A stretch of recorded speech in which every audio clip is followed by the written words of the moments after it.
Attention, standing, attention, brave division start.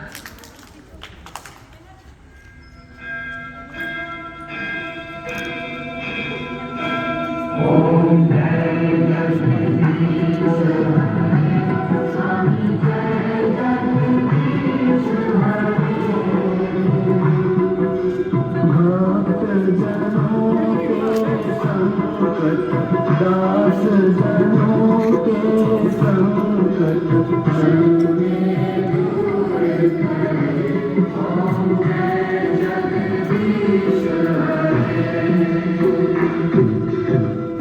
बुझावे फल पावे दुख दिन से मन का दुख दिन से मन का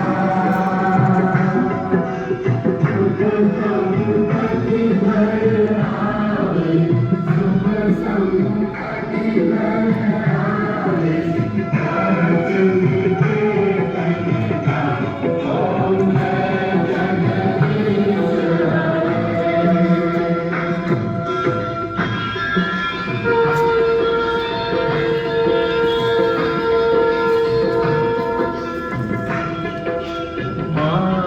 पिता तुम मेरे शरण पड़ूं मैं किसकी शरण पड़ूं मैं किसकी तुम बिन आए न दूजा प्रभु बिन आए न दूजा आज करूं मैं किसकी ओम जय जगदीश पूर्ण परमात्मा तुम अंतर्यामी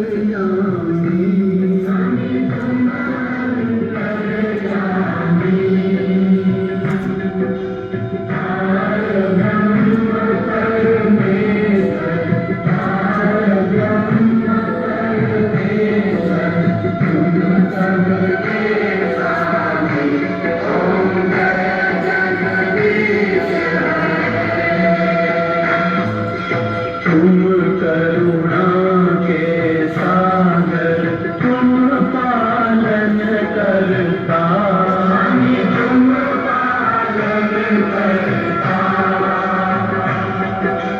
मैं मूर्ख फलदानी मैं सेवक तुम स्वामी कृपा करो बरता ओम जय जगदीश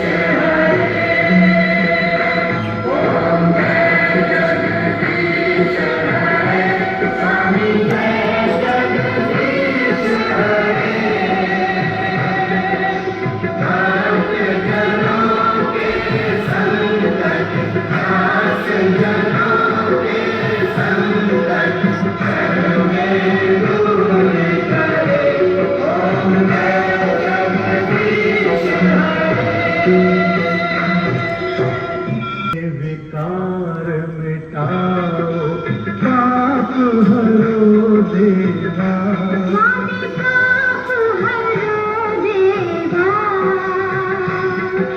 श्रद्धा भक्ति बढ़ाओ स्वामी सब कुछ है तेरा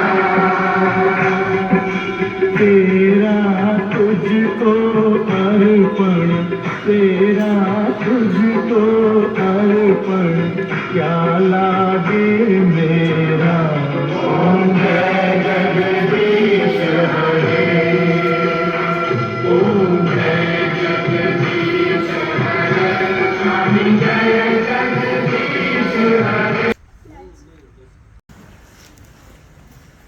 गुड मॉर्निंग।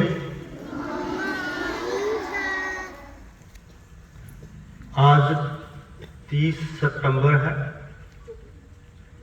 ये स्पेशल प्रेयर क्यों लगाई गई, उसके पीछे कारण ये वर्ल्ड फेमस प्रेयर जो भगवान को याद करती है, और मेरे ख्याल में 50 से ज्यादा बॉलीवुड की फिल्मों में ये प्रेयर का उपयोग किया गया। दुनिया के हर कोने में जहां जहां लोग बसते हैं भारतवर्ष के, वो इस प्रेयर को याद करते हैं।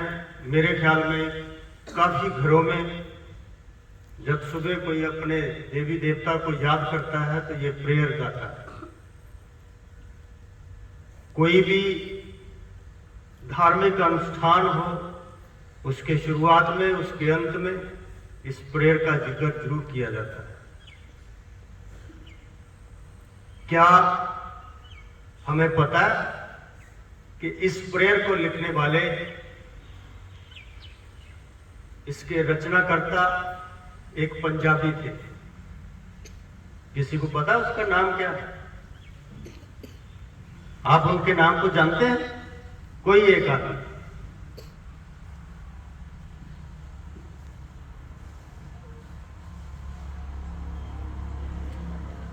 हम अपने आप को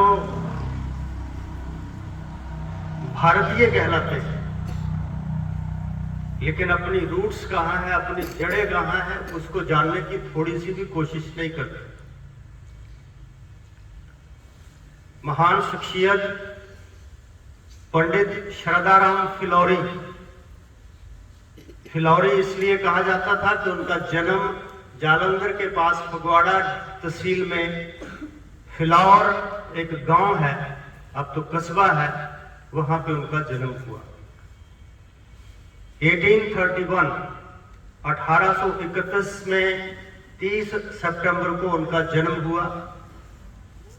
माँ बाप धार्मिक प्रवृत्ति के थे तो उनके अंदर अपने आप ये प्रवृत्ति पैदा हुई, और ये एक प्रेयर नहीं,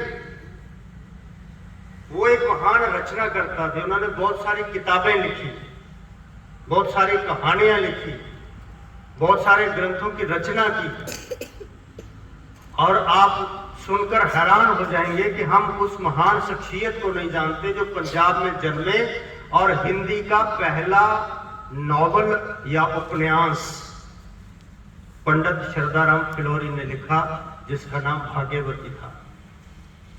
हिंदी का पहला उपन्यास। हम बाकी वालों को सबको जानते हैं, लेकिन इनको नहीं जानते जो हमारे अपने घर के थे। और पंडित जी 1831 में पैदा हुए, और जब 18 साल के हुए तो उन्होंने अपने गांव में आसपास जाकर के रामायण, महाभारत, गीता, इन सब के पाठ करने शुरू कर दिए। और इतना बढ़िया ढंग से करते थे कि कहने में आता है कि अंग्रेज भी उनकी कथा सुनने के लिए आते थे। उस जमाने में, क्योंकि अंग्रेजों के शासन शुरुआत हो चुकी थी, सिपाही और कुछ अंग्रेज एक बार कहते हैं कि वो अपना पाठ कर रहे थे, तो पाठ करते करते जब वो रामायण का कोई युद्ध का उदाहरण दे रहे थे, तो युद्ध का उदाहरण देते देते वो इतने ज्यादा इमोशनल हो गए कि 1857 का जो अंग्रेजों का युद्ध झांसी की रानी ने लड़ा था, उसका भी वृतांत उन्होंने उस युद्ध अपने कथा में सुनाना शुरू कर दिया। और साथ में खुद भी उनकी आंखों में आंसू थे और लोग भी इमोशनल थे। कहते हैं कि तब कुछ अंग्रेज लोग वहां पे कथा सुन रहे थे। बाद में काफी देर के लिए उनको जेल में भी बंद कर दिया गया और उनका कथा पाठ के ऊपर भी बैन कर दिया गया, लेकिन बाद में लोगों की भावनाओं को देखते हुए उनको छोड़ना पड़ा। वो महान शख्सियत थे जिन्होंने ये प्रेयर दुनिया में दी, जिसको आज भी हम याद करते हैं। आज के दिन उनको याद करना बनता है। याद रखें अपनी जड़ें, जो लोग भूल जाते हैं अपनी।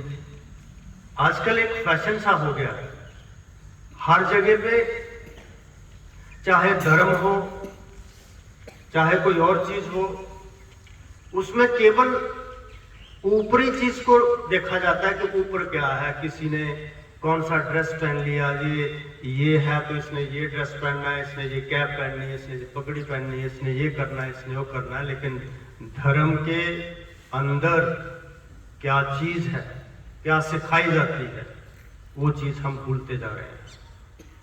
एक्चुअली में धर्म हमें ये सिखाता है और उसको याद करने की जरूरत है।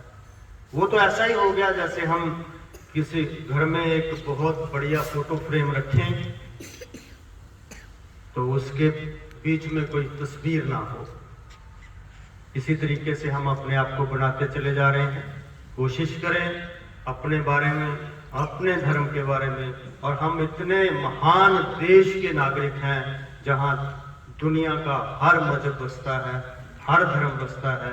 हर एक के बारे में जानिए। जब जानने की कोशिश करेंगे तो जान करके यही पता चलेगा कि हर जगह एक ही बात समझाई जा रही है। Thank you and have a nice day. इसके अलावा